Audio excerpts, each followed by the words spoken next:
सेवारो नमस्ते। यो global network YouTube channel हेर्नुहुने र माया गर्नुहुने सम्पूर्ण दर्शकहरूको माझमा म गंगा किमदाङ लिम्बू उपस्थित भएको छु। यो ग्लोबल नेटवर्क युट्युब च्यानल हेर्नुहुने माया गर्नुहुने दर्शकहरूलाई लाइक, शेयर, सब्स्क्राइब र कमेन्ट पनि गरिदिनुहोला भनेर विनम्र अनुरोध गर्दछु। तपाईहरुको कमेन्टले यो ग्लोबल नेटवर्क युट्युब च्यानललाई अगाडि बढाउने ठूलो ऊर्जा मिलिरहेको छ। यो ग्लोबल नेटवर्क युट्युब च्यानलको मेन अब्जेक्टिभ्स भनेको हिस्ट्रीलाई एक्सप्लोर गर्ने, कल्चरलाई प्रोटेक्ट गर्ने, प्रमोट गर्ने र सभ्यतालाई बचाऊ भन्ने हो।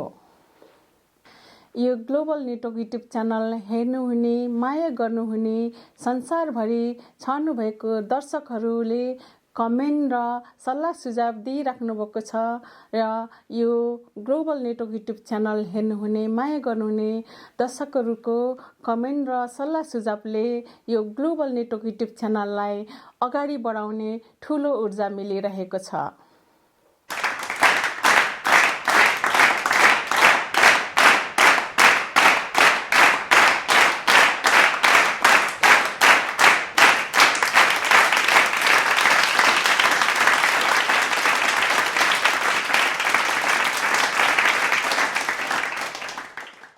गरे यो ग्लोबल नेटवर्कबाट मान्छेहरूले फेरि मान्छे नै भन्नुहुन्छ। त्यो तुम्याङहरूले हेर्न सक्ने भएको हुनाले तपाई टाइम लिनुहोस्, नो प्रब्लम। ल फेरि सबै साथ मित्रहरूलाई तपाईको यस्तो गर्नुहोस् है, नाम लेख्ने ठाउँ छैन है, अलिक कम्प्युटर ढल्काउनुहोस् है। सर गुड अब चाहिँ ठिक्क भयो। ल सबै मित्रहरूलाई फेरि पनि सेवाहरू र प्रश्नहरू गर्नुभएकोमा फेरि पनि धेरै धेरै धन्यवाद। मलाई मेरो सोचाइहरू अझ क्लियर पार्नको लागि तपाईहरुको प्रश्नहरूले धेरै सहयोग गरेको छ र गर्नेछ। म अब 9-10 जना मित्रहरूले 10-11 जना मित्रहरूले अब प्रश्नहरू गर्नुभयो। अब यो एकहोरो प्रश्न आउँदा कस्तो हुन्छ भने कुनै फेरि बिर्सिहालिन्छ हैन पहिला गरेको। त्यसले गर्दा म समग्रमा 3-4 वटा कुरोलाई मुख्य आधारमा जुन चाहिँ कमन रूपमा आयो त्यसलाई आधारमा म सम्बोधन गर्छु। एउटा के मैले क्लियर पार्न नसकेको एउटा के प्रश्न देखियो भने यो कुनै पनि संघीय व्यवस्था नेपालमा ठीक छैन कि भन्ने आंकडाले देखायो कि भन्ने कुरोहरू आयो। त्यो 3-4 जनाबाट आयो जस्तो लाग्यो। त्यो चाहिँ मेरो आशय होइन। यो तथ्याङ्कले के भन्छ भने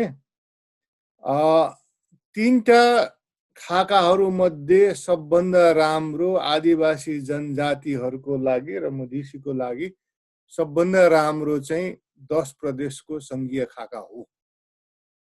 अब के साथीहरूले कसरी बुझ्नुभयो भने हैन यो कुनै पनि काम दिँदैन कि भने त्यो चाहिँ मेरो व्याख्या होइन है। अब मान्छेहरूले आफ्नो व्याख्या गर्न पाइन्छ, यो उहाँहरूले त्यो तथ्याङ्कलाई व्याख्या गर्न सबैको अधिकार छ, तर मेरो व्याख्या होइन। यदि यो 3टै संघीय खाका ठीक छैन भने त्यसको मतलब भनेको के? हामी एकात्मक व्यवस्थामा जानु हो। एकात्मक व्यवस्थामा जानु भनेको के हो? त्यो भनेको त केन्द्रदेखि गाउँसम्म खसारेको एकल जातीय राज्य जारी हुनु। त्यसले गर्दा त्यो त कुनै छैन। त्यो चाहिँ के रे कुनै पनि हालतमा आदिवासी जनजाति मधेसीहरूको लागि हितकर हुँदैन। इभन दलितको लागि त्यो हितकर हुँदैन। त्यो भनेको खाली खसारेहरूको लागि मात्र हितकर हुन्छ। त्यसले गर्दाखेरि त्यो आशय हुँदैन। तर हामी के पनि हुनुपर्छ भने हामी रियलिस्टिक पनि हुनुपर्छ। हामीले आफू उभिएको लोकतान्त्रिक धरातल पनि बिर्सिनु हुँदैन। त्यसले गर्दा हामीले रियलिस्टिक हो भने लोकतन्त्र भनेको के हो? डेमोक्रेसीले हामीलाई सबै कुरा दिन्छ, सबै कुरा दिँदैन।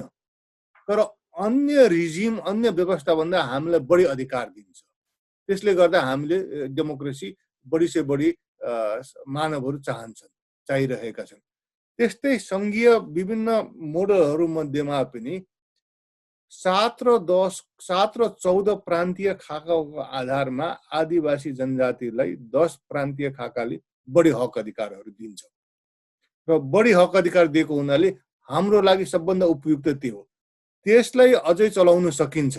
10 प्रान्तीय सङ्घीय खाकामा पनि केही कमी कमजोरीहरू छन्, जस्तो तराईमा वा मधेसमा 2टा प्रदेश मात्र छ। त्यसलाई पनि मेरो आफ्नो विचार चाहिँ त्यसलाई पनि बढाउन सक्नुपर्छ। तर 3टा प्रान्त मध्ये सबभन्दा उपयुक्त भनेको आदिवासी जनजातिहरू, मधेसी र दलितहरूको लागि 10+1 को खाका नै हो।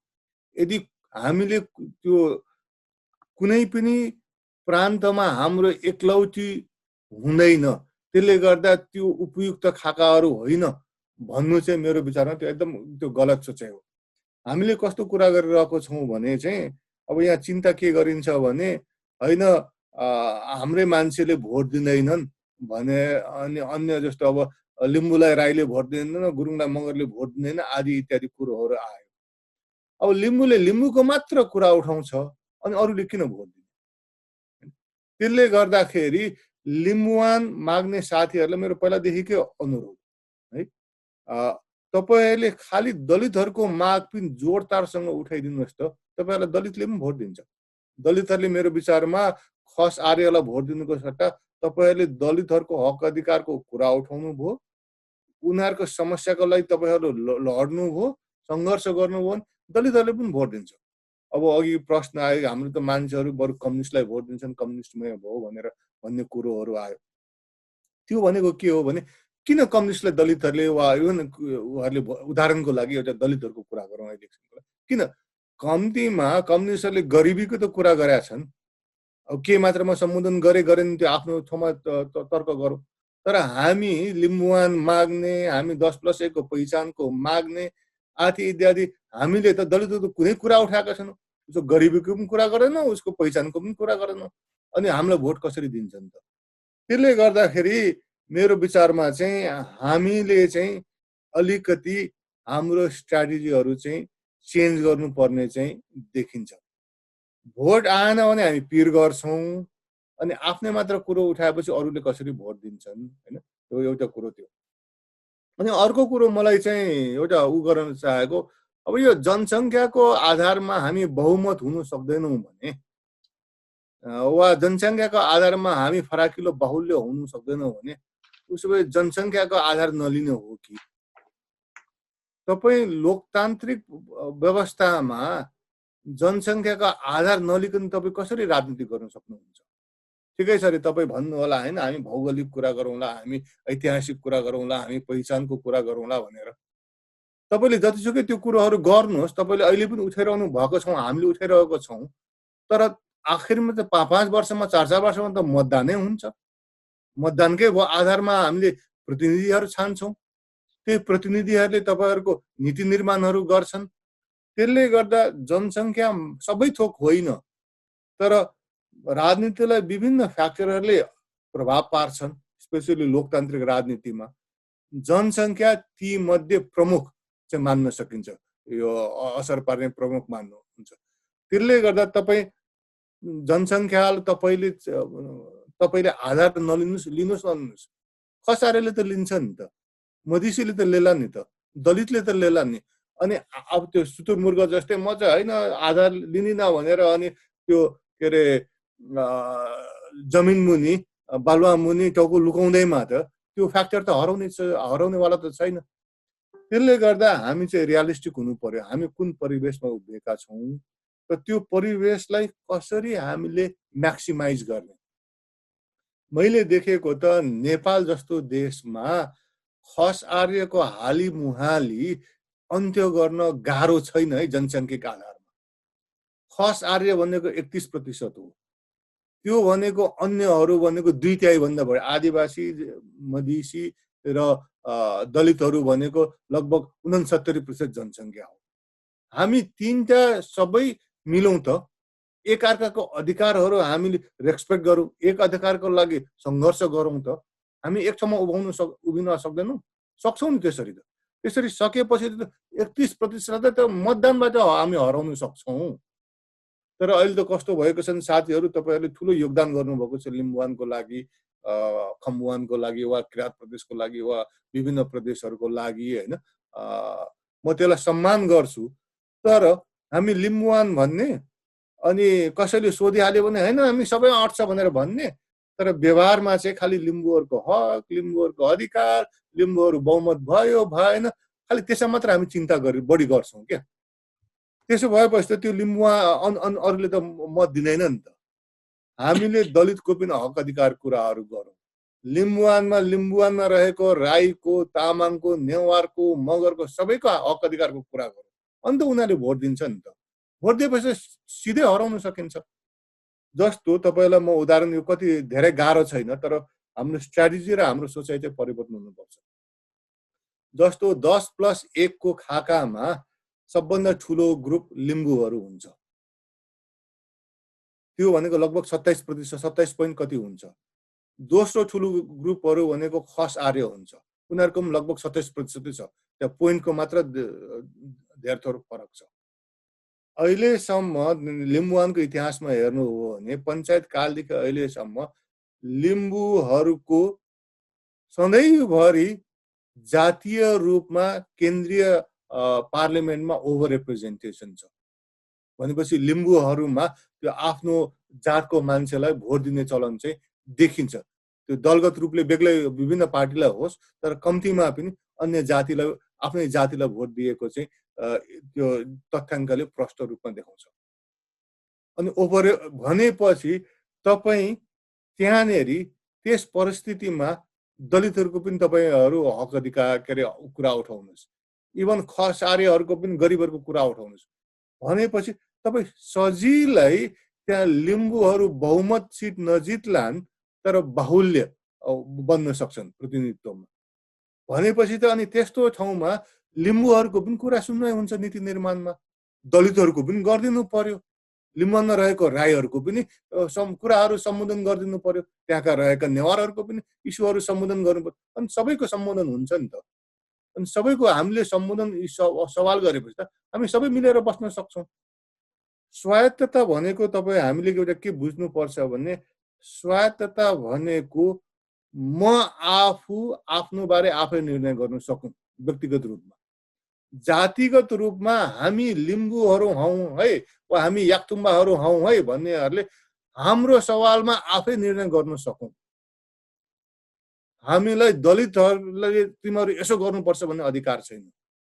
हामीलाई अन्य लिम्बूहरूलाई तामाङहरू यसो गर्नुपर्छ भन्ने हाम्रो अधिकार छैन। स्वायत्त भनेको त्यो हो। त्यसले गर्दा यदि हामीले स्वायत्तता चाहिएको हो भने हामी बहुमत भइरहनु पर्दैन। हामी बहुमत भएर बहुमतले त अरूलाई मनपरी गर्ने अधिकार दिन्छ। जस्तो 6 नम्बर प्रदेशमा 7 नम्बर प्रदेशमा खस आर्यहरूको बहुमत छ, त्यो उनीहरूले मनपरी गर्न सक्छन्। हामीले त्यो चाहेको होइनौँ। हामीले चाहेको त हामी भएको ठाउँमा हामीले चाहे अनुसार आफ्नो जीवनयापन गर्न पाउँ। त्यो राज्य र त्यो प्रदेशको नीति नियमले हामीलाई अवरोध नगरून्, तिनीहरूले हामीलाई सहजता गरून्। भनेपछि त्यस्तो अवस्थाको लागि लिम्बुवानमा लिम्बूहरू बहुमत हुनु पर्दैन। लिम्बुवानमा लिम्बूहरू फराकिलो बाहुल्य पनि हुनु पर्दैन। साधारण बाहुल्य भयो भने अहिलेकै तथ्याङ्कले हामी चाहिँ त्यहाँ के अरे एउटा कम्फर्टेबल बाहुल्य प्रतिनिधित्व गर्न सक्छौँ र अरूसँग मिलेर हामीले हाम्रो पनि हक अधिकारहरू पुरा गर्न सक्छौँ भनेर देखाउँछ।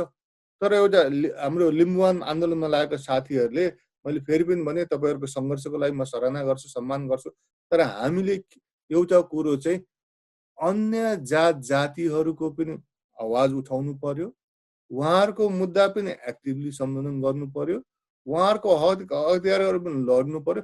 त्यसरी भयो भने हामी स्वायत्ता सिधै पाउँछौँ। अब यहाँ साथीहरूको एउटा के बुझाइ, त्यो मेरो भनाइ चाहिँ होइन, तर बुझाइ के देखियो भने यो 10 प्रदेश 14 प्रदेशले पनि जनसङ्ख्याको आधारमा हामी बहुमत वा फराकिलो बाहुल्य पनि नहुने भएको हुनाले त्यो काम गर्दैन कि त्यसले गर्दा ऐतिहासिक आधारमा थाथलोमा जाने हो कि भन्ने कुरा देखियो। यसमा चाहिँ अहिलेसम्म मेरो विचारमा हाम्रा विभिन्न आन्दोलनहरू ऐतिहासिक थाथलोकै आधारमा हुन्छ। तर मैले अघि पनि भने ऐतिहासिक थाथलोले त्यसले तपाईँलाई अधिकार दिँदैन। आफ्नो आत्मसन्तुष्टिको लागि हामी किराँत याक्थुङ चुम्बुङले त्यो कुरा उठाउन सक्छ, लिम्बुवान जन्य दलहरूले कुरा उठाउन सक्छन्, लिम्बुवानको आवाज उठाउने अन्य दलहरूले उठाउन सक्छन्। तर त्यसो भन्दैमा त्यसले मेरो विचारमा हामीलाई स्वायत्तता दिन सक्छ जस्तो मलाई लाग्दैन। त्यसले हाम्रो अधिकारहरू संरक्षण पनि गर्न सक्दैन। किनभने मैले अघि पनि भने लोकतान्त्रिक राजनीतिमा चाहिँ तपाईँ मतदान बाहेक कता जान सक्नुहुन्छ? मतदान कुन प्रक्रियाबाट, कुन इन्स्टिट्युसनबाट, कुन चुनाव प्रणालीबाट भयो भने हाम्रो हक अधिकारहरू बढी हुन्छ भनेर हामी त्यत्रो सोध्न सक्छौँ। कुन चाहिँ सङ्घात्मक मोडलमा हामी बढी हक अधिकार पाइन्छ भनेर त्यो त्यसरी सोध्न सक्छौँ। तर त्यो बिर्सेर होइन यो जनसङ्ख्यामा हामी बहुमत हुन सक्दैनौँ, फराकिलो पनि बाहुल्य पनि हुन सक्दैनौँ, त्यसले गर्दा खालि हामीले ऐतिहासिक आधारमा माग राख्नुपर्छ भनेर हामीले कुरा गऱ्यौँ भने मेरो विचारमा हामीले स्वायत्तता पाउन सक्दैनौँ। म किन तपाईँलाई म प्रश्न भन्छु, लिम्बुले उसको एउटा 1774 वा कुनै समयको इतिहासको उल्लेख कुरा गर्ला, राईहरूले त मानिरहेको छैन नि त। त्यस्तै मगरले कुरा उठाउँदा गुरुङले मान्दैन, गुरुङले उठाउँदा मगरले मान्दैन। नेवार र तामाङहरूको पनि बनेपा आदि ठाउँमा विवादहरू छ। एउटाले यतिखेरको इतिहास देखाउँछ, अर्कोले अर्को समयको इतिहास देखाउँछ। सबैले आफूलाई हुने किसिमको इतिहास देखाइन्छ अनि एउटाले अर्कोको कुरो मान्दैन। हामी आदिवासीहरू बिचमा पनि त्यसले चाहिँ फुटहरू ल्याउँछ भनेपछि त अनि त्यसले कसरी चाहिँ हामीलाई चाहिँ हाम्रो हक अधिकारहरू सुरक्षित गर्छ? त्यो मैले ऐतिहासिक हक अधिकार कुरा उठाउनै हुँदैन भन्नु खोजेको होइन। त्यसको आफ्नो ठाउँ छ, त्यसले हामीलाई एउटा पहिचान दिन्छ।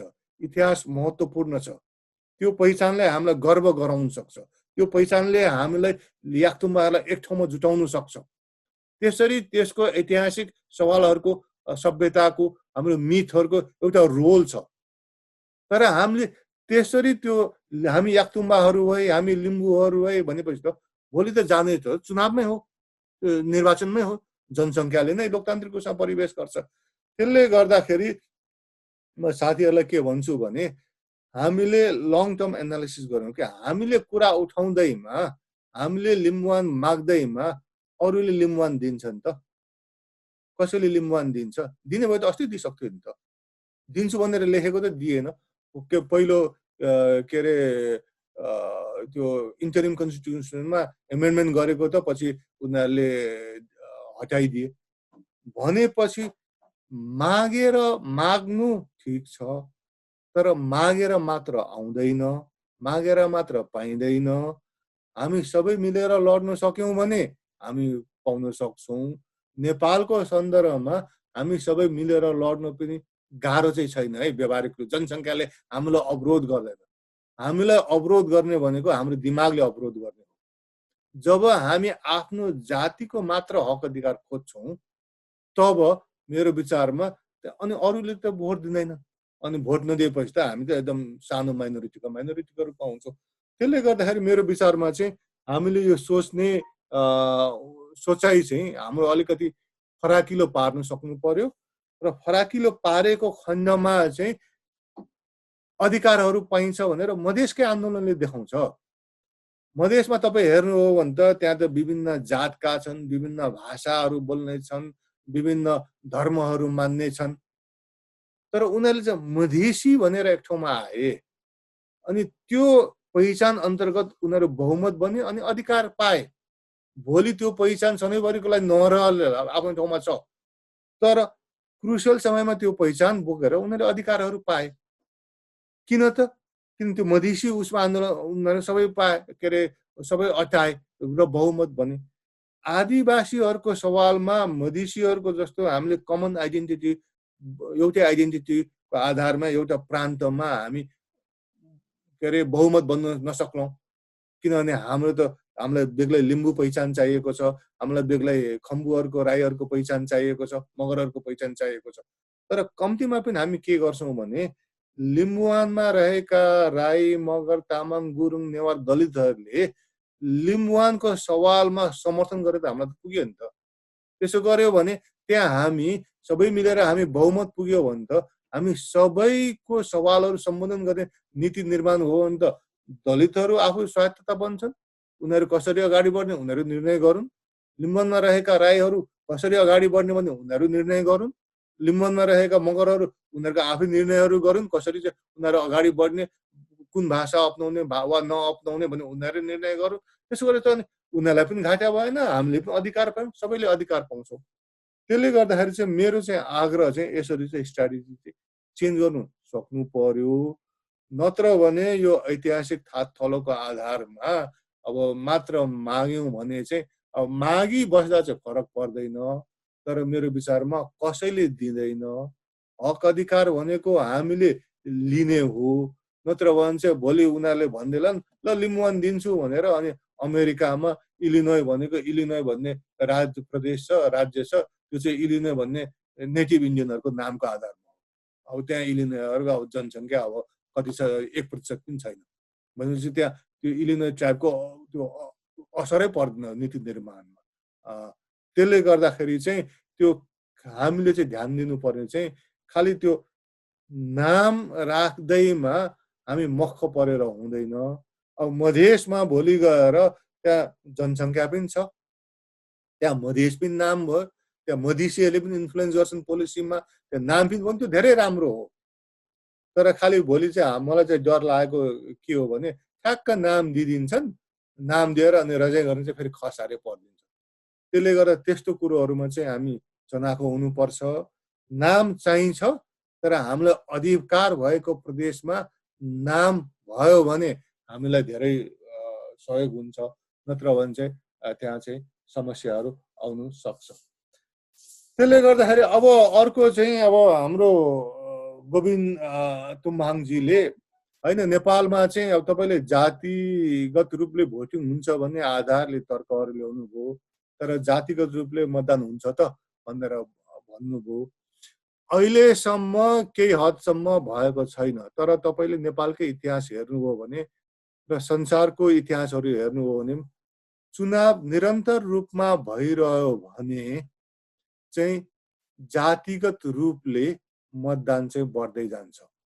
र त्यो नेपालमा मधेसीहरूको हकमा तपाईँ 7 सालदेखिको अहिलेसम्मको हेर्नुहोस्, 15 सालको चुनावमा मधेसी नेपाल तराई कङ्ग्रेसले 2.1% भोट पाएको थियो। त्यसपछि 48 सालदेखि 56 सालसम्म उनीहरूको लगभग 4% जति तिनवटा चुनावमा मत पायो, उनीहरूको डबल मत बढ्यो।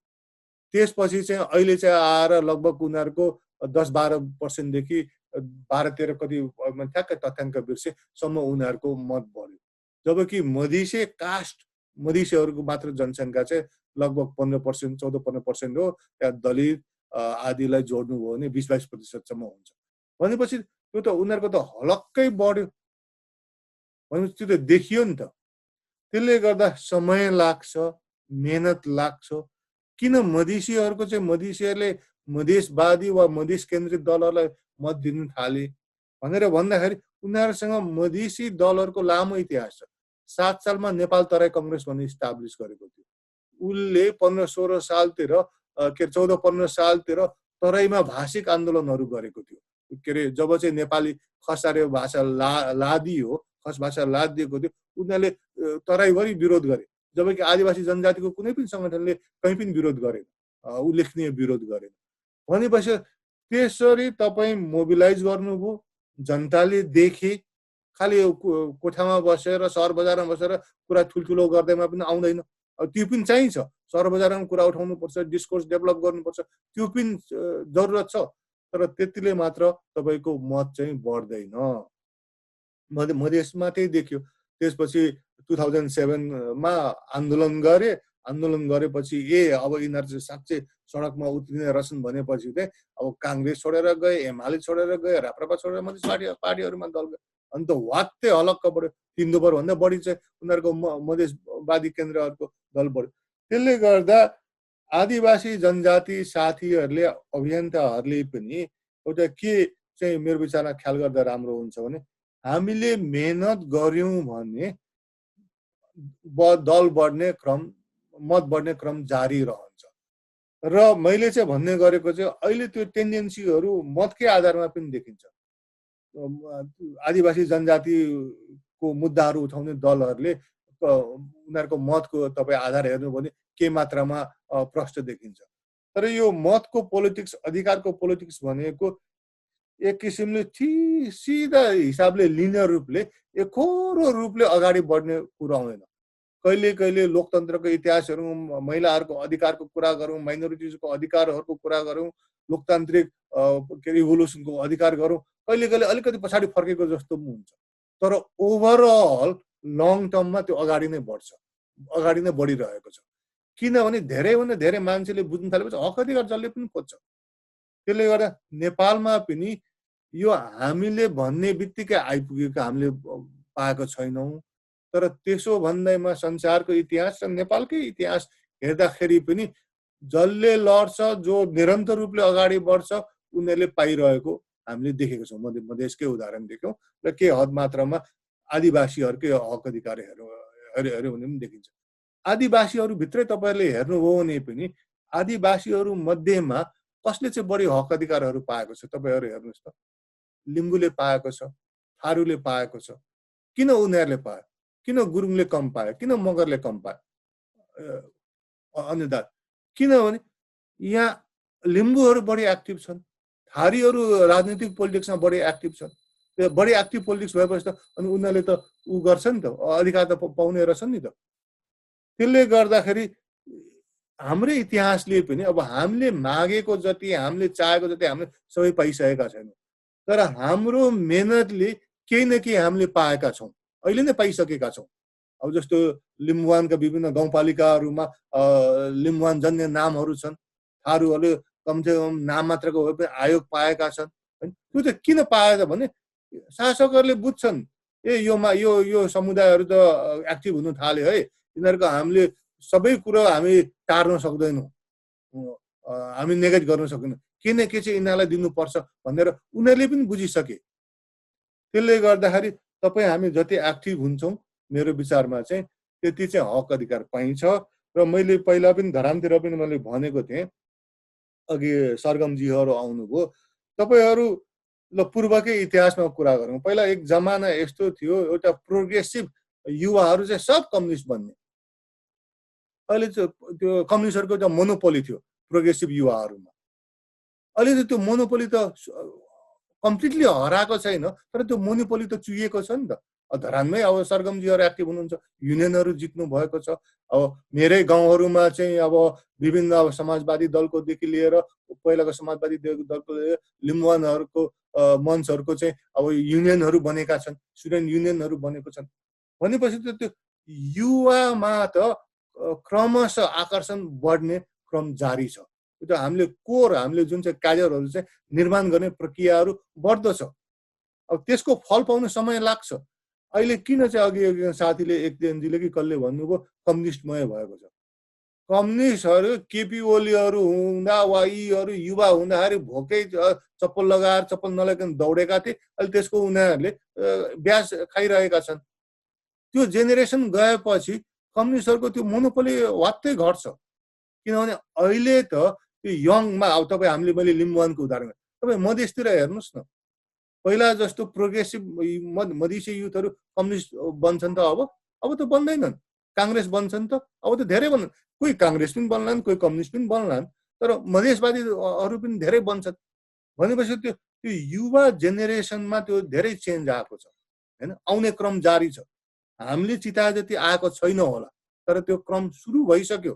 अब त्यसको फल कहिले पाउँछौँ त्यो हाम्रो मेहनतमा पनि भर पर्छ, हाम्रो स्ट्राटेजीमा पनि भर पर्छ। हामीले सबैलाई समेट्यौँ, सबैको हक अधिकारको कुरा उठायौँ भने हाम्रो भोट अरूबाट पनि हामीले भोट पाउँछौँ। त्यसले गर्दाखेरि चाहिँ मेरो विचारमा चाहिँ त्यो मैले चाहिँ त्यो अब सानोतिनो अब ड्रब्याकले गर्दाखेरि चाहिँ अब आत्तिनुपर्ने मैले ठाउँ देखेको छैन। अब संसारकै र नेपालकै इतिहास हेर्नु भने त्यो के अरे धेरै अगाडि बढ्ने ठाउँ छ। स्पेसली जनसङ्ख्याले गर्दाखेरि नै खस आर्यहरू 31% मात्र हुनु भनेको त्यो उनीहरूले सधैँभरि एकल जातीय राज्य मेन्टेन गर्न सक्दैन। त्यसैले उनीहरूले जनसङ्ख्याको आधारमा मात्र भर नगरेको हुनाले उनीहरूले 7 प्रदेश ल्याएका हुन् क्या। त्यसो गर्दा के अरे संरचनाले पनि उनीहरूलाई बहुमत आउन सजिलो गर्दछ। तपाईँलाई 10 प्रदेशको सङ्घीय खाकाले अहिले लगभग 7 प्रदेशको सङ्घीय खाका अन्तर्गत उनीहरूको केन्द्रमा डाइरेक्ट चुनावमा लगभग 50% जति उनीहरूले जितेका छन् हैन। 10 प्रदेशमा त्यति पनि पाउँदैन उनीहरूले, किनभने उनीहरूको मतहरू विभिन्न 10 वटा प्रदेशबाट जसरी अहिले बढी गइरहेको छ, 7 प्रदेशमा 6 वटा प्रदेशबाट उनीहरूको चाहिँ केन्द्रमा बढी मत गएको छ। तपाईँको 10 प्रदेश बन्ने बित्तिकै 2-3वटा प्रदेशबाट बढी मत पाउँछन्, तर अन्य प्रदेशबाट उनीहरूले केन्द्रमा बढी मत प्रतिनिधित्व पठाउनै सक्दैनन् त्यहाँको जनसङ्ख्याले। त्यसले गर्दा संरचनाले त्यसरी उनीहरूलाई रोक्छ वा उनीहरूलाई अलिक कमजोर बनाउँछ। त्यसकारण नै उनीहरूले 7 प्रदेश चाहेका हुन्। जबरजस्ती त्यस किसिमको प्रदेश किन ल्याए त भन्नाले आफ्नो उनीहरूको जनसङ्ख्याले साथ नदिएको हुनाले संरचना, नियम, कानुन उनीहरूलाई सुहाउँदो बनाएर चाहिँ अहिले उनीहरूले त्यो प्रतिनिधित्व बढी बढाएका हुन्। त्यसले गर्दाखेरि चाहिँ मेरो विचारमा चाहिँ अब हाम्रो च्यालेन्ज भनेको चाहिँ अब बढी मात्रामा अब स्ट्राटेजिक हुनु पर्यो भन्ने र आदिवासी जनजाति, दलित र मधेसीलाई जनसङ्ख्याको आधारमा नेपालमा चाहिँ खासै ठुलो मैले च्यालेन्ज चाहिँ देखेको छुइनँ। च्यालेन्ज भनेको हाम्रो दिमाग हो। हाम्रो दिमाग हामीले परिवर्तन गर्न सक्छौँ भने हामी चाहिँ गर्न सक्छौँ। अब अरू कुरोहरू 2-4 कुरोहरू, अब एउटा अर्को कुरो चाहिँ आयो भने होइन, यो जातीय भन्ने शब्द प्रयोग नगर्दा हुन्छ कि भन्ने कुरो आयो। मैले चाहिँ जातीय भन्ने शब्द चाहिँ स्ट्राटेजिक रूपले हामीले प्रयोग गर्नै पर्छ। किनभने तपाईँ हामी पहिचानवादी भन्नुहोस्, हामी भूगोलवादी भन्नुहोस्, जेसुकै भन्नुहोस्, उनीहरूले तपाईँलाई जातिवादीको बिल्ला भिरै हालेको छ। उनीहरूले तपाईँले म पहिचानवादी, म जातिवादी होइन भन्नु उनीहरूले मान्नेवाला छैन। उनीहरूले तपाईँलाई एकहोरो जातिवाद भनेको छ, जातिवाद भनेको जातिवाद भन्नुहुन्छ। त्यसले गर्दा हामीले चाहिँ के भन्नुपर्छ भने होइन, तिमीहरू एकल जातिवादी हौ, यी तथ्याङ्कले यो देखाउँछ। हामीले चाहेको बहुल जातीयता हो। सबै नेपाल बहुजातीय समाज हो, सबै जातिको प्रतिनिधित्व हुनुपर्छ, तर तिमीहरूले चाहिँ खालि एकल जातीयता चाहेको हो भनेर त्यसरी त्यो डिस्कोर्समा हामीले काउन्टर गर्नुपर्छ। हामीले जातीयता त युज गरेका छैनौँ नि त। जातीयता युज गर्ने त उनीहरू नै हुन्।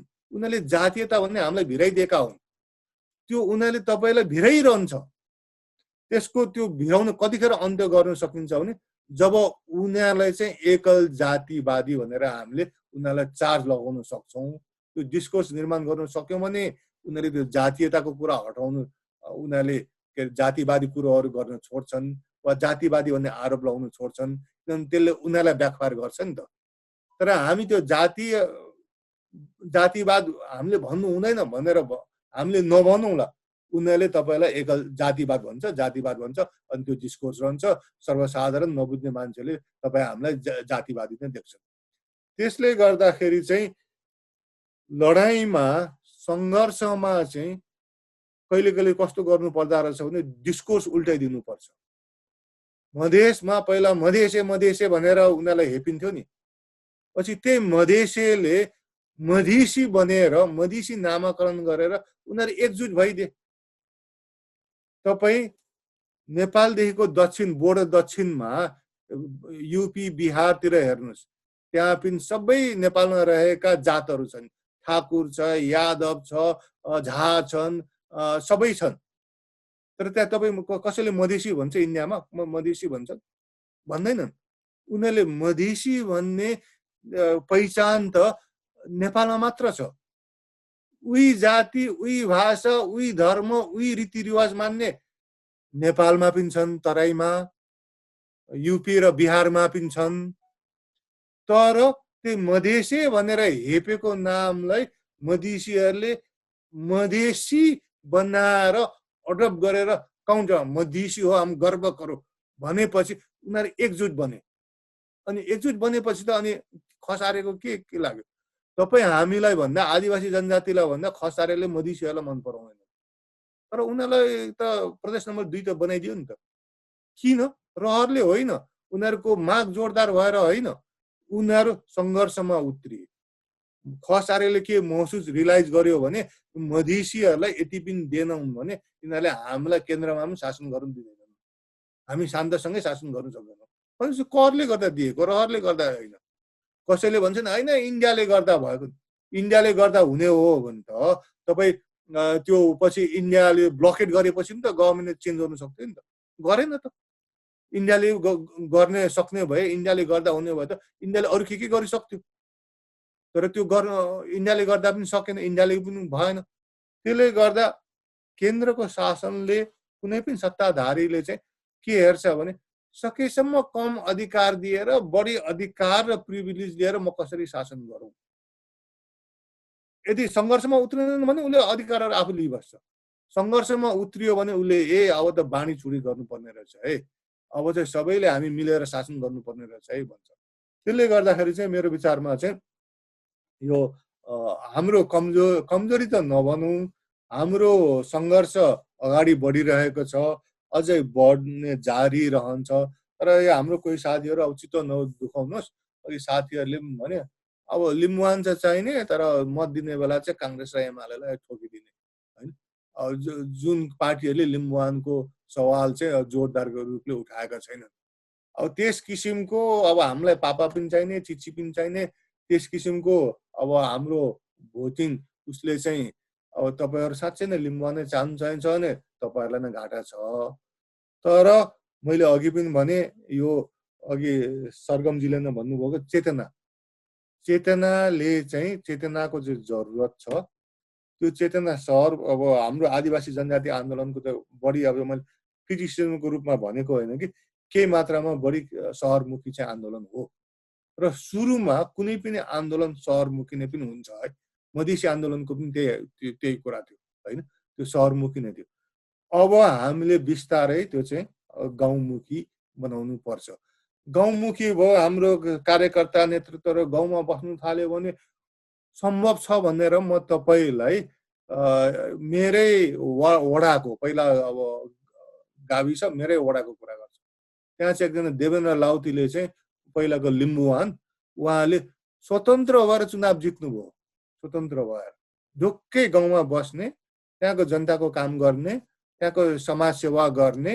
किन गाउँमा हाम्रो जस्तो रुल अफ ल कमजोर भएको ठाउँमा त भोलि मुद्दा सुद्धा पर्दाखेरि छरछिमेकबाट जोगाइदिनुपर्छ, अर्को पार्टीकोबाट जोगाइदिनुपर्छ, इमर्जेन्सी परेको बेला सहयोग गर्नुपर्छ। अरू राज्यले ती हक अधिकारहरू प्रत्याभूति नगरेपछि त अरू कसैले त गरिदिनु पर्यो नि त। र त्यसरी गाउँमा एक्टिभ भएको ठाउँमा मैले भने अब मेरै गाउँ वडामा जितेको छ, स्वतन्त्र भएर उनीहरू चुनाव लडे, जिते, जनताले विश्वास गरे। त्यसो भन्दैमा हामी सहरमा बसेर विदेशमा बसेर आवाज नउठाउने होइन भने त्यसको आफ्नै कन्ट्रिब्युसन छ, त्यो पनि जरुरत छ। तर हामी चाहिँ मेरो विचारमा विशेष गरी राजनीतिमा लाग्ने साथीहरू चाहिँ गाउँ गाउँमा पनि अब गाउँलाई देश चाहिँ बनाउनु सक्नु पर्यो। अब अघि यहाँ अर्को एउटा मैले अलि सट्ट अहिले नोट हेरेर देखेँ, यो बहुमतै जनसङ्ख्या चाहिन्छ भन्ने कुरोको चाहिँ म तपाईँलाई चाहिँदैन भन्ने कुरो चाहिँ म युपीको उदाहरण देखाउँछु। युपीमा, इन्डियाको उत्तर प्रदेशमा मायावती कम्तीमा पनि मेरो विचारमा छोटो छोटो समयलाई जोडेर लगभग 4-5 पल्ट चिफ मिनिस्टर बनिसके। जबकि त्यहाँ बहुजन भन्ने उहाँले दलितहरूको भोट पाउनुहुन्छ, उनीहरूको जनसङ्ख्या 20-22% मात्र छ। तर उनीहरूले आफ्नो समुदायबाट 16-16 अब 7% त पाउँदैनन् त्यहाँ पनि, तर धेरै भोट पाए भनेपछि त चिफ मिनिस्टर पनि बन्नु सकिन्।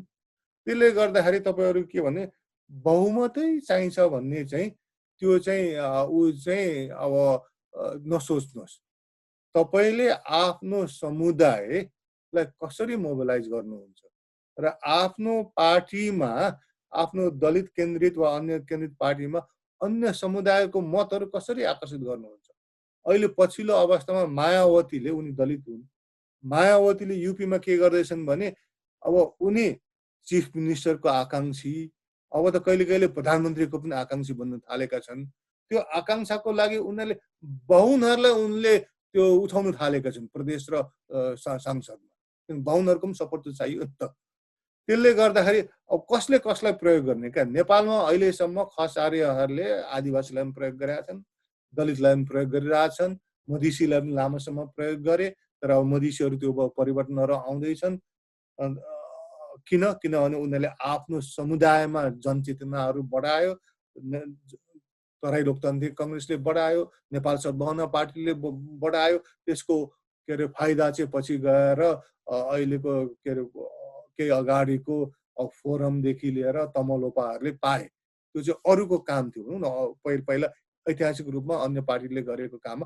तर मधेसहरूले त हक अधिकारहरू चाहिँ पाए। त्यसले गर्दाखेरि चाहिँ मुख्य कुरो चाहिँ जनसङ्ख्यालाई हामीले बिर्से पनि अरूले बिर्सिँदैनन्। त्यसले गर्दा राजनीतिलाई सबभन्दा ठुलो असर पर्ने, एक्लै होइन, राजनीतिलाई असर पार्ने सबभन्दा कारक मध्ये तत्त्व चाहिँ जनसङ्ख्या हो।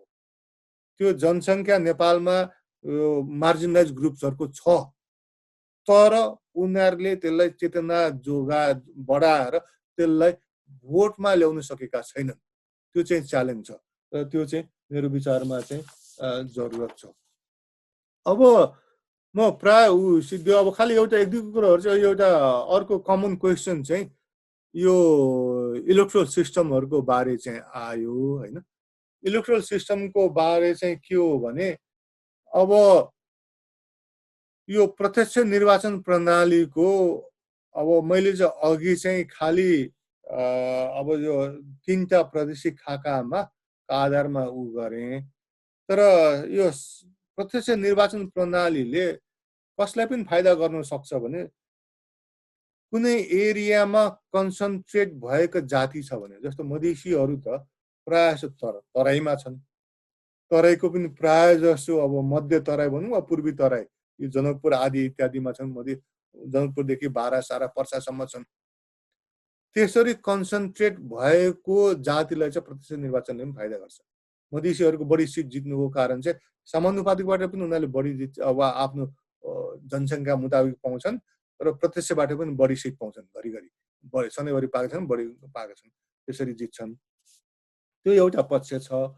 तर नेपालमा चाहिँ अब हामीले चाहिँ खास चाहिँ अहिले चाहिँ अब नेपालको अघि एकजना कसले रमेशजीले भन्नुभयो होला, यो प्रदेशहरूमा कुनै हक अधिकारै छैन। त्यो एकदम ठिक कुरो हो। मैले चाहिँ अब यही किताबमा सामेल गर्नको लागि चाहिँ मेरो अर्को रिसर्च चाहिँ यो अधिकारहरू कति दिएको छ प्रदेशहरूलाई, त्यो चाहिँ कसरी हेर्ने हो भने अन्य सङ्घात्मक व्यवस्थामा कस्ता हक अधिकारहरू दिन्छन् र नेपालमा कति दिएको छ। एउटा कानुन र संरचनालाई हेर्ने, अर्को व्यवहारलाई हेर्ने। त्यसरी हेर्दा के देखिन्छ भनेर चाहिँ हेर्ने हो। अब नेपालमा चाहिँ मलाई शङ्का लागेको, मैले त्यो अब एनालिसिस गरिसकेको छुइनँ, शङ्का लागेको चाहिँ नेपालमा चाहिँ सुडो फेडरलिजम छ कि भन्ने। सुडो फेडरलिजम के हो भन्नाले चाहिँ कसैले सुडो फेडरलिजम चाहिँ सोभियत सङ्घको फेडरलिजमलाई, युगोस्लाभियाको फेडरलिजमलाई, चेकोस्लोभाकियाको फेडरलिजम, त्यस्ता फेडरलिजमहरूलाई उनीहरूले सुडो फेडरलिजम भन्थ्यो क्या। त्यो चाहिँ के भनेको, नाम चाहिँ फेडरलिजम र त्यो ती देशहरूमा त कस्तो प्रान्त पनि लगभग जातिगत रूपमै बनाएका थिए है, तर अधिकार पिटिक्कै दिएको थिएन। किनभने कम्युनिस्ट र नन डेमोक्रेटिक सबै अधिकार केन्द्रसँग हुन्छ। सङ्घात्मक व्यवस्था भनेको चाहिँ केन्द्र र प्रदेशको बिचमा शक्ति विभाजन हो। दुवैसँग सार्वभौम आफ्नो एरियामा अधिकारहरू हुन्छ। कतिपय सवालमा प्रदेशको हक हितहरू, प्रदेश गरेको निर्णयमा प्रान्त के अरे केन्द्रको के लाग्दैन। संहिता त शक्ति विभाजन हो नि त। तर सोभियत सङ्घमा शक्ति विभाजन थिएन, युगोस्लाभियामा शक्ति विभाजन थिएन, उसमा के अरे चेकोस्लोभाकियामा शक्ति विभाजन थिएन, बङ्गलादेश टुक्रिनु अगाडिको पाकिस्तानमा शक्ति विभाजन थिएन। भनेपछि नन डेमोक्रेटिक कन्ट्रीको फेडरलिजम चाहिँ त्यो सुडो फेडरलिजम, नक्कली, नाममा सङ्घीयता, व्यवहारमा केन्द्रीकृत शासन, त्यो चाहिँ त्यसलाई चाहिँ सुडो नक्कली अब सङ्घीयता भनिन्छ। मेरो विचार, मेरो हाइपोथेसिस चाहिँ नेपालमा पनि नक्कली सङ्घीयता नै छ। र मैले यो किन भन्नु खोजेको हो भने, यसलाई किन मैले उठाउनु खोजेको हो भने सोभियत सङ्घमा के भयो, युगोस्लाभियामा के भयो, चेकोस्लोभाकियामा के भयो, ऊ अगाडिको के अरे बङ्गलादेश 1917 अगाडिको पाकिस्तानमा के हो, सबै देशहरू टुक्रिए। त्यसले गर्दाखेरि मलाई चाहिँ डर लागेको नेपालमा यो नक्कली संघीयता जारी रह्यो भने नेपाल विखण्डनको बाटोमा जाने सम्भावना छ। त्यसले त्यो के को आधारमा भनेको भने अन्य देशको आधारमा। अब नेपालको आफ्नै परिवेश होला, परिस्थिति होला, त्यसले आफ्नै किसिमले असर पार्ला, त्यो आफ्नो ठाउँमा छ। तर संसारको तपाईले अभ्यास के अरे फेडरल भनिने देशहरूको अभ्यास हेर्नु हो भने त नक्कली संघीयता भएका देशहरू टुक्रिएका छन्। साँच्चैकै संघीयता, साँच्चै प्रान्तले पनि संघीयता अधिकार पाएका देशहरू सशक्त बनेका छन्। इन्डियाकै कुरा गरौँ, इन्डियालाई काश्मीर जस्तो ठाउँलाई चाहिँ अटोनोमी दिएपछि काश्मीर इन्डियामा रह्यो। किनभने हामीले चाहे अनुसार हक अधिकार दिन्छन् भनेपछि हामी लोकतान्त्रिक इन्डियामा किन नबस्ने भनेर काश्मीरीहरू बसे। अहिले मोदीले त्यो हटाइदियो। मलाई चाहिँ इन्डियाको कन्टेक्स्टमा के लाग्छ भने काश्मीर विखण्डन हुने सम्भावना बढेर गइसक्यो इन्डियामा। इन्डियाका काश्मीर बाहेक सबै जनताहरू चाहिँ एकदम खुसी भइरहेछन् है मोदीले टिक्लायो भनेर। तर काश्मीरको जनता खुसी भएनन् भने त त्यो भनेको त त्यो त काश्मीर विखण्डन हुने सम्भावना त अब विखण्डन नै हुन्छ भने ग्यारेन्टी त गर्न सकिन्न। तर सम्भावना निश्चित रूपले बढेर गयो। किन? त्यहाँ त नक्कली संघीयता भयो नि त। अब त्यो संघीयता पनि खारेज गरिदिएको छ, खालि एउटा युनियन टेरिटोरी बनाइदिएको छ भनेपछि त्यो चाहिँ मेरो विचारमा चाहिँ अब चाहिँ नक्कली संघीयताकै अब लगभग त्यो डाइरेक्सनतिरको काश्मीरको हकमा। इन्डियामा अरू प्रान्तहरू नटुट्लान्, अरू प्रान्तहरू दह्रो भएर इन्डियामा रहलान्। तर काश्मीरको हकमा चाहिँ मेरो विचारमा इन्डिया विखण्डन हुने, काश्मीर छुटेर गने सम्भावनाहरू पहिलाको दाजुमा निश्चित रूपले बढेर गएको छ। अब हुन्छ हुँदैन त्यो विभिन्न डाइनामिक्सहरूले, इन्टरनेसनल पोलिटिक्सले, इन्डियाको आफ्नै अवस्थाले पनि उ गर्छ। अब अहिले मोदीको राजमा मोदीले तथाकथित राष्ट्रियताको नाममा मान्छेहरूलाई एकत्रित गरेको छ। तर उसको इकोनोमिक पोलिसी, अन्य पोलिसीहरूले इन्डियालाई तल झारिरहेको छ। अब सधैँभरि त नाराले त खुवाउनु सकिँदैन, सन्तुष्टि दिन सकिन्न। त्यसले गर्दा र देशहरू क्राइसिसमा गएको बेला चाहिँ देशहरू टुक्रिन्छन्। त्यसले गर्दाखेरि इन्डिया कुनै बेला क्राइसिसमा गयो भने मेरो विचारमा टुक्रिने सम्भावना झन् बढेर जान्छ, विशेष गरी काश्मीरको सवालमा। अन्य प्रदेशहरू चाहिँ अधिकार भएको हुनाले डर नै छन्। त्यो छ। त्यसले गर्दाखेरि चाहिँ अब अघि मैले चाहिँ उसको कुरो सवालदेखि सुरु गरेको थिएँ, यो निर्वाचन प्रणाली। नेपालमा मिक्स्ड निर्वाचन प्रणाली छ। अब नेपालमा चाहिँ साँच्चै नै भन्ने भने मैले यो त्यो नक्कली संघीयतातिर जोडेँ। नेपालमा कस्तो किसिमको संघीयता अपनाउनु पर्यो भने साँच्चैकै संघीयता होस्। त्यसले गर्दाखेरि जनसङ्ख्याको आधारमा तल्लो निर्वाचन के अरे तल्लो हाउसहरू बनोस्, अनि जातीय रूपमा अप्पर हाउसमा प्रतिनिधित्व होस्, सानो ठुलो जस्तो सुकै होस् होइन। जस्तो अमेरिकामा तपाईँहरूलाई थाहा भएको होला 6 लाख हुने भेरमन्टले पनि 2टा प्रतिनिधि पठाउँछ सिनेटमा। 4 करोड हुने क्यालिफोर्नियाले पनि 2टा पठाउँछ सिनेटमा, अप्पर हाउसमा। र अमेरिकामा तल्लो हाउस र माथिल्लो हाउसको लगभग बराबरी जस्तो नै अधिकारहरू छ। नेपालमा त माथिल्लो हाउसमा त के अधिकार छैन नि, खालि भत्ता मात्रै दिन्छ। त्यसरी भएपछि तरिकाहरू यदि साँच्चैकै हामीले सबैलाई समेट्नु भने धेरै आइडियाहरू छ, धेरै संरचनाहरू छन्। तल्लो हाउसबाट जनसङ्ख्याको आधारमा तल्लो हाउस बनाउने, जातिगत रूपले माथिल्लो हाउस बनाउने, ग्रुपको रिप्रेजेन्टेसन गर्ने। अमेरिका जस्तै हुनुपर्छ भन्ने छैन, तर त्यो ग्रेडेड क्या। जस्तो अब मगरहरू 17 लाख छन् भने उनीहरूलाई 5वटा हुन्छ भने अब कुनै जाति 50,000 छ भने उसलाई एउटा दिने होइन। अब अमेरिकामा चाहिँ प्रदेश गरेर सबैलाई 2-2वटा दिएको छ। त्यसको पनि आफ्नै समस्याहरू छ भनेर भन्छन्।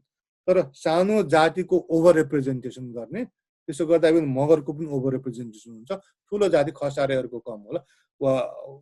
त्यसरी गरियो भने अनि माथिल्लो सदनलाई चाहिँ संस्कृति, स्वायत्तता, जातीयता, भाषा, धर्म आदिको अधिकार दियो भने चाहिँ त्योबाट त हाम्रो हक अधिकारहरू सुरक्षित भइरहन्छ नि त। त्यसले गर्दा उपाय नभएका होइनन्, उपाय प्रशस्त छन्, तर च्यालेन्ज भनेको त्यो उपायहरूलाई कसरी लागू गर्ने हो। मागेर चाहिँ यो कुरोहरू हामी सबले मागिसक्यौँ, यो देश विदेशका विद्वानहरूले यसको बारे सबै लेखिसकेका छन्। ज्ञानको कमी होइन, ज्ञान छ, तर त्यो ज्ञानलाई कसरी इम्प्लिमेन्ट गर्ने, यो विभिन्न पोलिसीहरूको बारेमा स्कलर्सहरूमा एउटा भनाइ के छ भने हामीसँग ज्ञान नभएको होइन, तर ज्ञान हुँदैमा त्यो पोलिसी बन्दैन।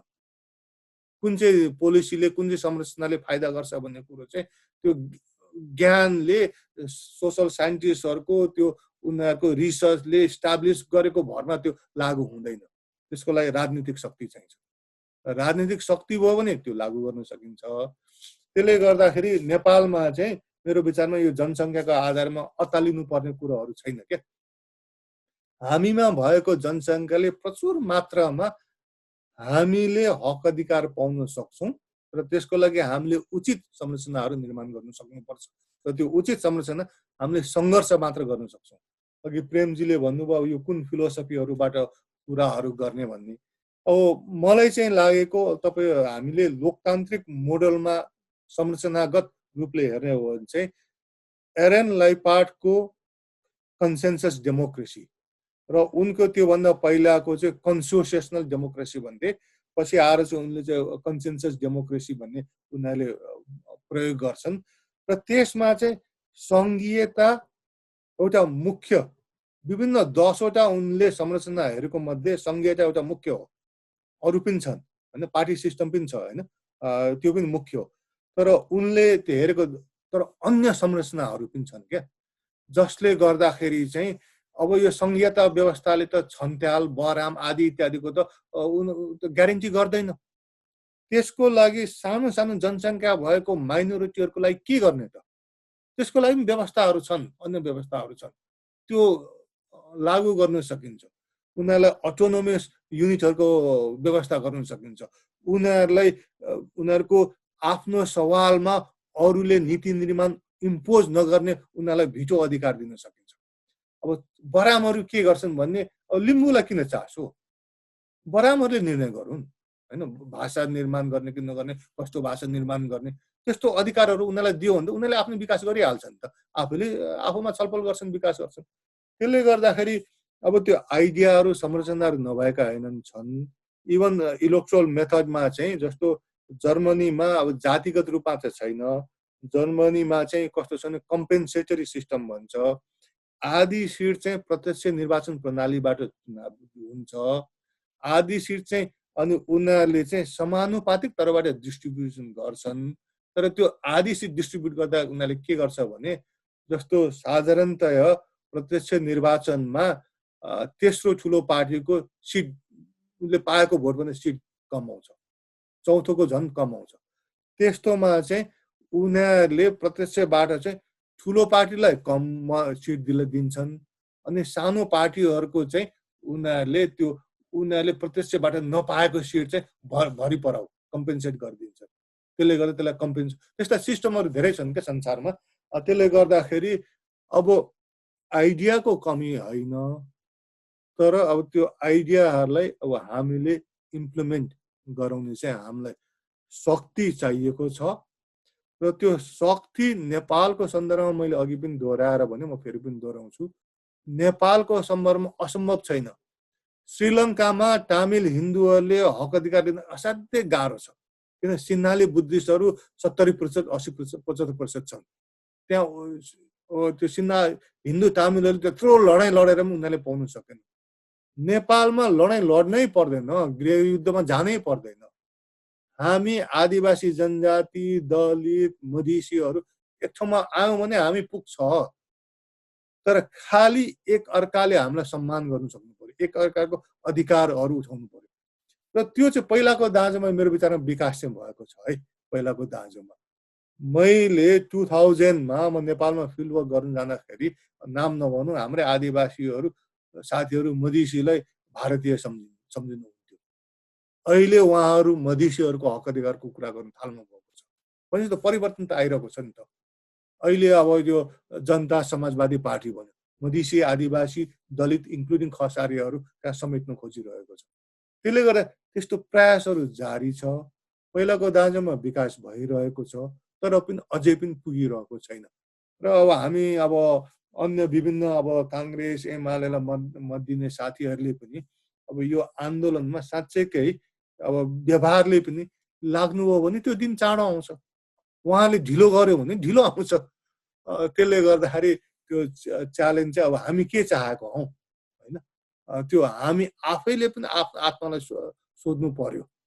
अनि त्यो आत्माले भने अनुसार काम पनि गर्नु पर्यो, मत पनि हाल्न थाल्नु पर्यो।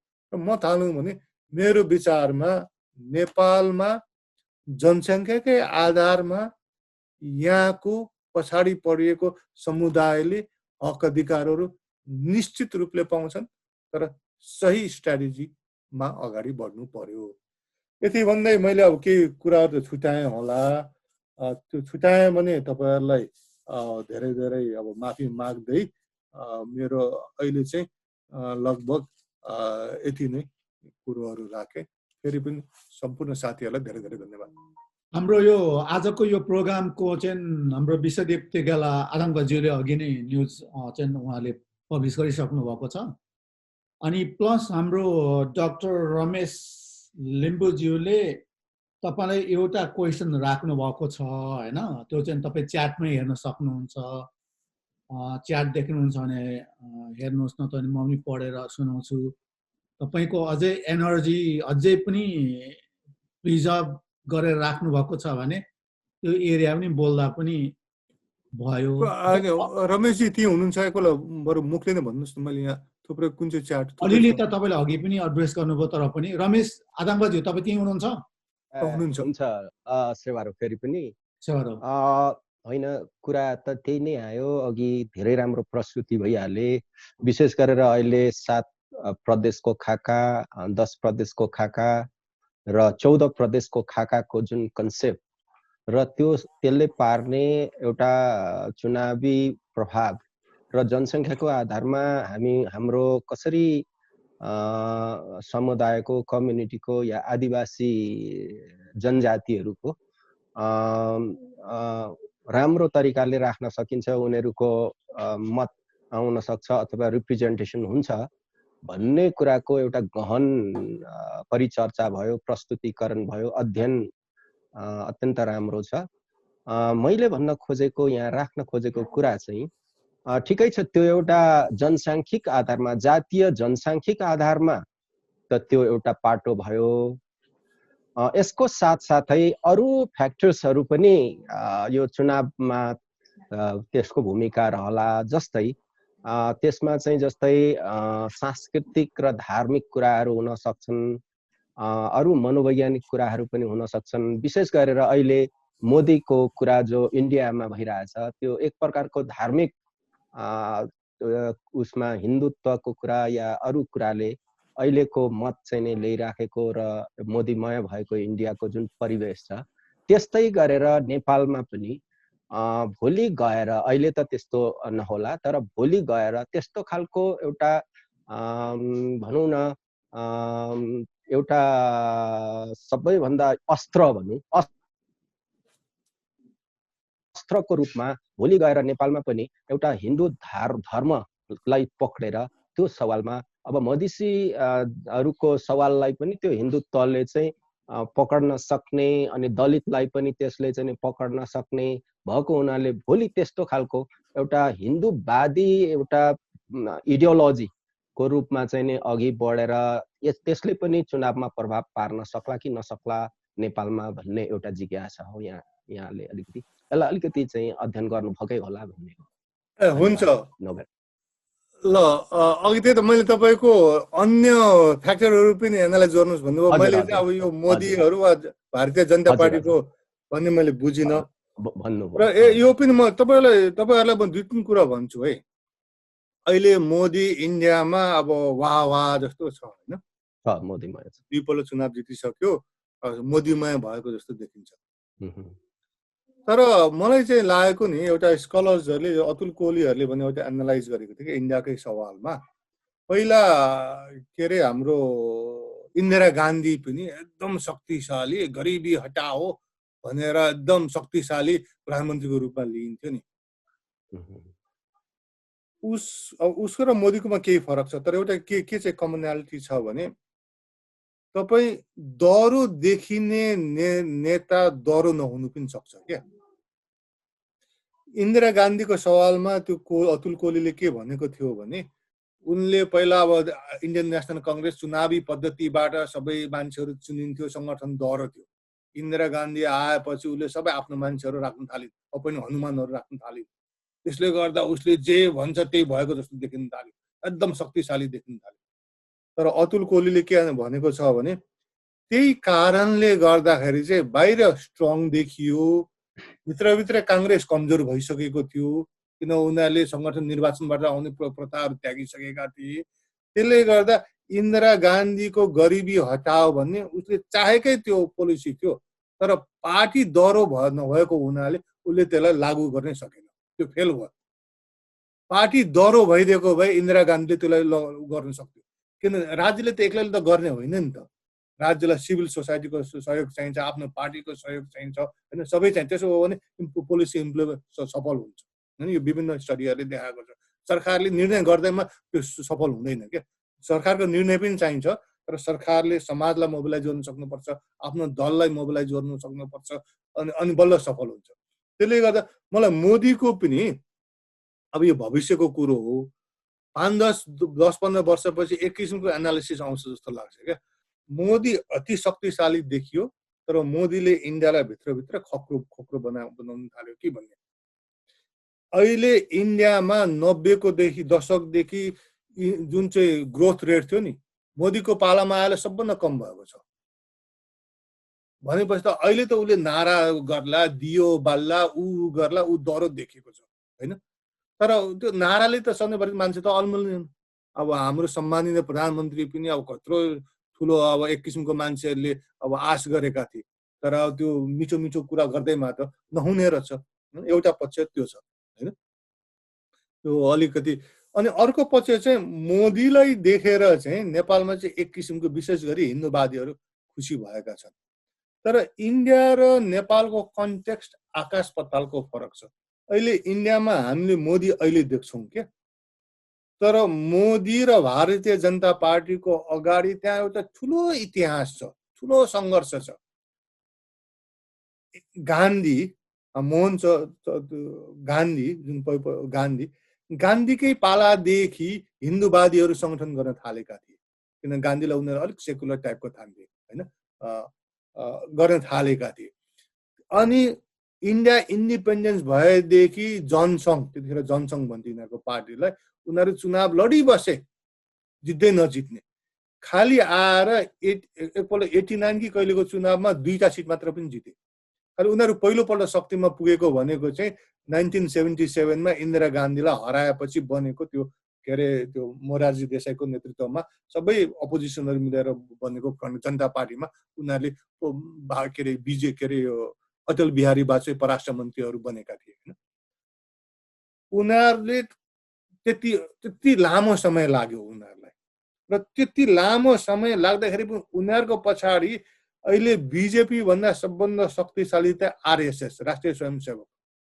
मैले अहिले ट्याक्कै तथ्याङ्क बिर्सेँ राष्ट्रिय स्वयंसेवकहरूको प्राय सबै प्रदेशमा गाउँमा टोलमा आदि कट्टु लगाएर भाटा वा एउटा लौरो बोकेर ट्रेनिङ गर्ने समुदायहरू छ त्यसको कामै भनेको चुनावमा बिजेपीलाई भोट हाल्ने चुनावमा बिजेपीको लागि काम गर्ने त्यत्रो ठुलो पूर्वाधार छ क्या त्यत्रो ठुलो पूर्वाधार छ अनि अर्कोतिर हिन्दूहरूलाई तताउने चाहिँ अर्को चाहिँ इन्डियामा चाहिँ के छ भने पाकिस्तान छ क्या पाकिस्तानलाई गाली गर्न सबै प्रायः धेरै हिन्दूहरू एक हुन्छन् भनेपछि शत्रु क्या जस्तो हाम्रो कम्युनिस्ट साथीहरू भन्नुहुन्छ नि एउटा शत्रु देखाउनुहुन्छ नि शत्रु देखाएपछि अनि हामी एक ठाउँमा आउन सकिन्छ भनेर भन्छन् नि प्राइमेरी शत्रु को हो भने जस्तै इन्डियामा हिन्दूवादीहरूको लागि पाकिस्तान छ पाकिस्तानसँग 3 पल्ट लडिसके भनेपछि त्यो छ होइन ती सबै पूर्वाधारहरू नेपालमा छँदै छैन।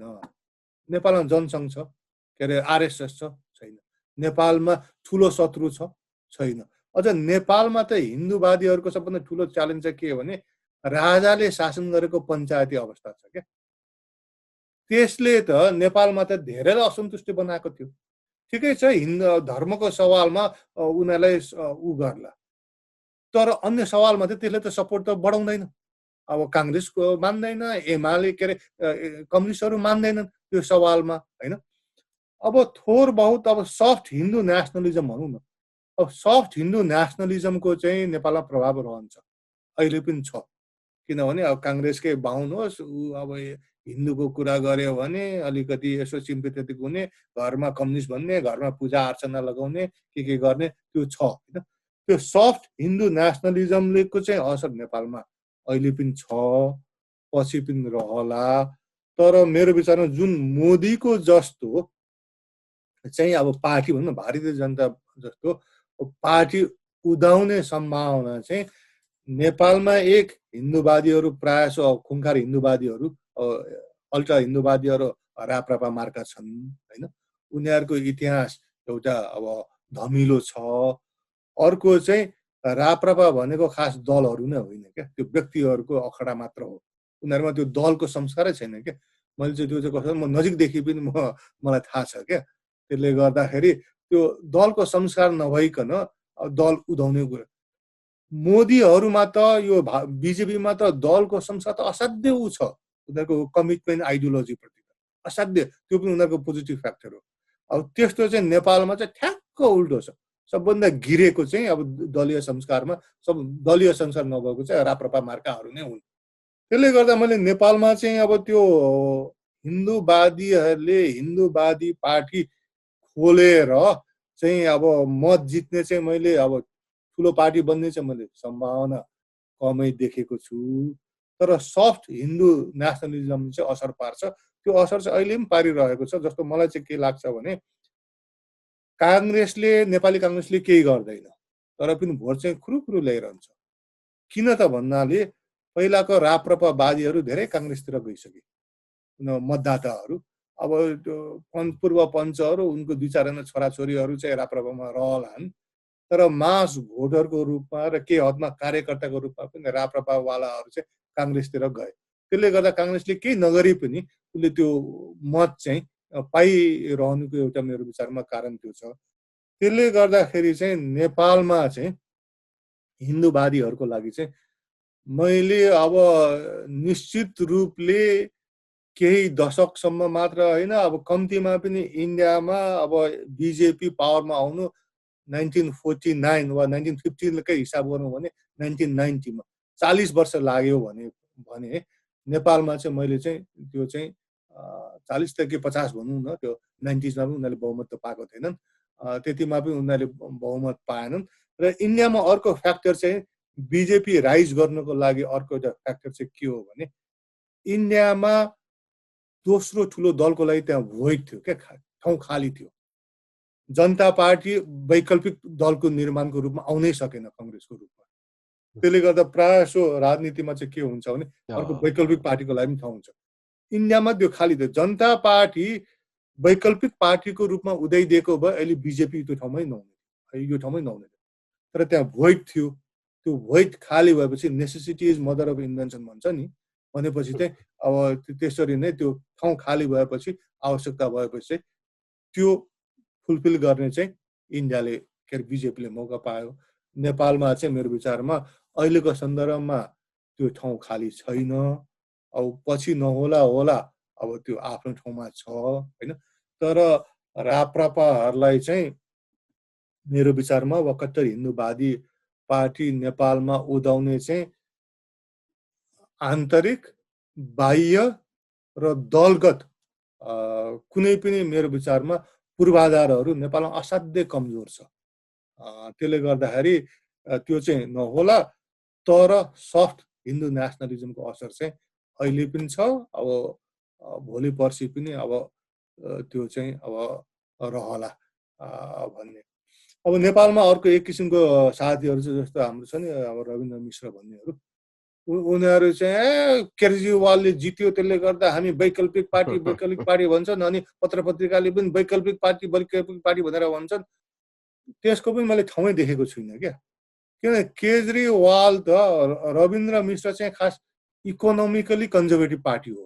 उसले त्यो भन्दैन, उसले आफ्नो आइडियोलोजी म भन्दिनँ भनेर भन्छ, किनभने उसले म कन्जर्भेटिभ पार्टी हुँ भनेर भन्नु नसकेको हो क्या। इकोनोमिकली ऊ चाहिँ हुने खानेको पार्टी हो क्या। अब केजरीवाल भनेको ठिक्क उल्टो। केजरीवालले विद्युत सस्तो दिएको छ, ट्रान्सपोर्टेसन सस्तो दिएको छ, सर्वसाधारण गरिबहरूको लागि सेवा पुर्याएको छ उसले। त्यसै त भोट आउँदैन नि त। त्यो रविन्द्र मिश्रले मैले अस्तिको चुनावमा त्यो उसको निर्वाचन क्षेत्रको त्यो अनलाइन खबरको एउटा एनालिसिस थियो, उसको निर्वाचन क्षेत्रको त्यो सुकुम्बासी टोलमा गएर उसले मेहनत गरेको चुनाव जित्थ्यो अरे क्या। तर उसको लागि सुकुम्बासीहरू मान्छे नै होइन, तीहरू काठमाडौँको लागि सराप हुन् क्या रविन्द्र मिश्रको। अनि त्यो तरिकाले नेपाल जस्तो गरिब भएको ठाउँमा त्यो तरिकाले कन्जर्भेटिभ पार्टी अब केजरीवालले जित्यो भने, तर केजरीवाल जस्तो नहुने भोट पाउँदैनन्। त्यसले गर्दाखेरि अब रविन्द्र मिश्र पनि अब इकोनोमिकली ऊ हो, अब कन्जर्भेटिभ र सोसली पनि त्यो कन्जर्भेटिभ पार्टी नै हो क्या। उसले भन्नु मात्र नसकेको, तर उनीहरूको ठाउँ चाहिँ छैन। राप्रपा मार्काको पनि ठाउँ छैन नेपालमा, रविन्द्र मिश्रहरूको पनि ठाउँ छैन, किनभने उनीहरूले नेपालको वर्गीय ऊ पनि देखेका छैनन्, जातीय विविधता पनि उनीहरूले स्वीकार्दैनन्, वर्गीय च्यालेन्जलाई पनि उनीहरूले स्वीकारेका छैनन्। त्यो दुईटा मुख्य आधारहरू हुन्। त्यसपछि गभर्नेन्स करप्सनको पनि आधारहरू हो। रविन्द्र मिश्र अलिकति आवाजमा आएको करप्सनको विरोधको कुरा उठाएर आएको हो, त्यो पनि पत्रकार हुँदा उठाउँथ्यो, पार्टी खोलेपछि त अब भोलि म आफै मन्त्री हुने, किन कुरा उठाउनु पर्यो भने त्यो पनि कुरा उठाउनु छोडिसक्यो भनेपछि त अब मैले चाहिँ त्यो कुनै पनि आधारै देखेको छुइनँ क्या। त्यसले गर्दाखेरि अब पार्टीगत रूपमा चाहिँ हिन्दूवादीहरूसँग तर्सिनु पर्दैन, तर त्यो सफ्ट नेसनलिजमको च्यालेन्ज चाहिँ अब केजरीवाललाई पनि अब सफ्ट हिन्दूवादी भन्छ नि त इन्डियामा। ऊ बिजेपी जस्तो हिन्दूवादी होइन, तर अब उसले पनि सिधै अब हिन्दूवादीलाई काउन्टर गर्दैन। एक किसिमको उसको क्रिटिकहरूले चाहिँ उसलाई सफ्ट हिन्दूवादी हो भनेर भन्छन्, उसले नस्वीकार्दैन, ऊ नहुनु पनि सक्छ, तर आरोप त लागेको छ। मैले उत्तर दिएँ होला नि तपाईँको? हुन्छ हजुर, नोगेन हजुर, थ्याङ्क यू। हुन्छ मारुआङ सर। लु, तपाईँले धेरै राम्रो अझै डाक्टर लाउकेज्यू तपाईँको केही छ अझै? छैन, भोक लाग्यो। हामीले डरै दिउँ होइन। फेरि पनि म तपाईँहरू सबै आज यो हाम्रो प्रोग्राममा चाहिँ आएर जुन एउटा हाम्रो अब्जेक्टिभ छ यो ग्लोबल नेटवर्कको, एउटा साउथ एसियन इन्डिजिनियसहरूको र माइनोरिटीहरूको, यसमा चाहिँ विभिन्न कुराहरू चाहिँ गाँसेर आउँछन्। सबै हाम्रा प्रोग्रेसिभ इन्टलेक्चुअलहरूलाई धेरै धेरै धन्यवाद। यो फेरि पनि भन्छु, यो चाहिँ डिप्लोमेटहरूको, एजुकेटर, हिस्टोरियन, मुन्डोमिस, कम्युनिटी लिडर, अनि स्कलर, रिसर्चर, राइटर, एक्टिभिस्ट र सबभन्दा अझै ठुलो हाम्रो यो चाहिँ ओरल कल्चरहरूको लागि एकदम इम्पोर्टेन्ट फेदाङमा येमा साम्बा र तुतु तुम्याङहरूको यो झुन्ड हो। तपाईँहरूको यो कन्स्टेन्ट यो कन्ट्रिब्युसनले तपाईँ हाम्रो यो लोकल लेभलको नलेजलाई रिजनल र ग्लोबलाइज गर्न धेरै धेरै यो ग्लोबल नेटवर्कलाई मात्रै होइन, तपाईँलाई मात्रै होइन, फ्युचरमा रिसर्च गर्नेहरूलाई चाहिँ यसले के फेसिलिटेट गर्नेछ, यसले कन्ट्रिब्युट गर्नेछ भन्ने मैले ठानेको छु। र यति भन्दै म तपाईँहरूलाई फेरि यो फर्मल्ली धेरै धेरै नोगेन छ भनेर भन्छु र म सेवारो भने।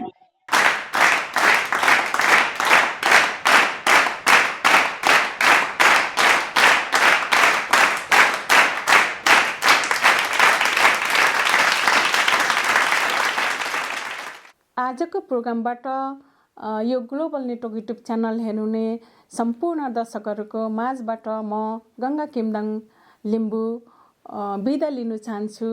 बिदा लिनुभन्दा पहिला यो हाम्रो ग्लोबल नेटवर्क युट्युब च्यानललाई लाइक, सेयर, सब्सक्राइब र कमेन्ट पनि गरिदिनु होला भनेर विनम्र अनुरोध गर्दछु। हाम्रो प्रोग्रामलाई सम्पूर्ण दर्शकहरूले हेर्नु चाहनुहुन्छ भने लिङ्कको तल बेल आइकन छ, बेल आइकनलाई क्लिक गरिदिनु होला र हामीले जतिखेर पनि हामीले भिडियो पोस्ट गर्छौँ तपाईँहरूले नोटिफिकेसन पाउनुहुनेछ र हाम्रो प्रोग्रामलाई तुरुन्तै हेर्नु सक्नुहुनेछ भन्दै आजको प्रोग्रामबाट म बिदा लिन चाहन्छु। नमस्ते, सेवा र